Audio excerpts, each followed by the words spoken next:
செய்கிறார். மூசா அலைஹிஸ்ஸலாம் இன்னும் ஒரு சில நிமிடங்களில் அவர்களுடைய மரண நேரம் நெருங்கிவிட்டது. இப்பொழுது மலக்குல் மௌத் அவரிடத்தில் வருகிறார்.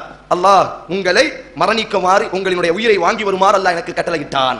இப்பொழுது மூசா அலைஹிஸ்ஸலாம் ஆரம்பத்தில் வானவர்கள் மனித உருவத்தில் வருவார்கள். அதே போன்று வந்ததினால் மூசா அலைஹிஸ்ஸலாம் ஓங்கி அடிக்க ஆரம்பிக்கிறார்கள். இப்பொழுது அந்த மலக்குல் மௌத் அல்லாஹ்விடத்தில் போய் பேசுகிறார். இமாம் புகாரி பதிவு செய்கிறார். யா அல்லாஹ், மரணத்தை வெறுக்கக்கூடியவரிடத்திலா என்னை அனுப்பி வைத்து விட்டாய். இப்பொழுது அல்லாஹ் சொல்வான், மூசாவே, நீ என்ன இந்த உலகத்தில் வாழ வேண்டும் என்று விரும்புகிறாயா? நீ இந்த உலகத்தில் வாழ வேண்டும் என்று விரும்புகிறாயா?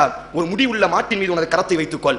உனது கரத்தில் எத்தனை முடிகள் ஒட்டி இருந்ததோ அத்தனை ஆண்டுகள் இந்த உலகத்தில் வாழ நான் உனக்கு அனுமதி தருகிறேன். மூசா கேட்பார், அதற்கு பிறகு யா அல்லாஹ், இந்த உலகத்தை விட்டு நீ செல்ல வேண்டியதுதான் வர வேண்டும், இந்த உலகத்திற்கு விட்டு நீ பிரிய வேண்டியதுதான் வர வேண்டும் என்று சொன்னவுடன் இப்பொழுது அல்லாஹ்விடத்தில் அவர் கண்ணீர் வடிப்பார். யா அல்லாஹ், யா அல்லாஹ், இந்த மஸ்ஜிதுல் அக்ஸாவிற்கு நுழைய வேண்டும் என்பதற்கு தான் நான் மரணத்தை வெறுத்தேன். யா அல்லாஹ், அந்த மஸ்ஜிதுல் அக்ஸாவினுடைய கதவை, அந்த மஸ்ஜிதுல் அக்ஸாவிற்குள் எனது காலை வைத்து விடுகிறேன். யா அல்லாஹ், அது முறை என்னுடைய உயிரை நீ மீட்டுக் கொடுப்பாயாக.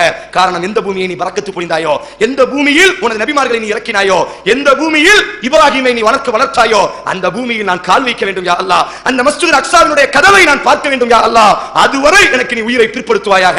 மூசா அலைஹிஸ்ஸலாத்தினுடைய கபர் இன்றைக்கும் நீங்கள் சென்றீர்களானால் மஸ்ஜிதுல் அக்ஸாவினுடைய வாசலில் தான், ஹைத்தா என்று சொல்லக்கூடிய மஸ்ஜிதுல் அக்ஸாவினுடைய வாசலில் தான் அவர் கபர் கட்டப்பட்டிருக்கும்.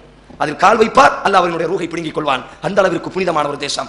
அல்லாஹ்வின் தூதர் ஸல்லல்லாஹு அலைஹி வஸல்லம் சொல்வார், லா தஷுத்துர் ரிஹால் இல்லா ஸலாஸத ஃபில் மஸாஜித். 3 பள்ளிகளுக்கு மட்டும்தான் நீங்கள் நிய்யத்து வைத்து அந்த பள்ளிக்காக வேண்டி பயணம் செய்யலாம்.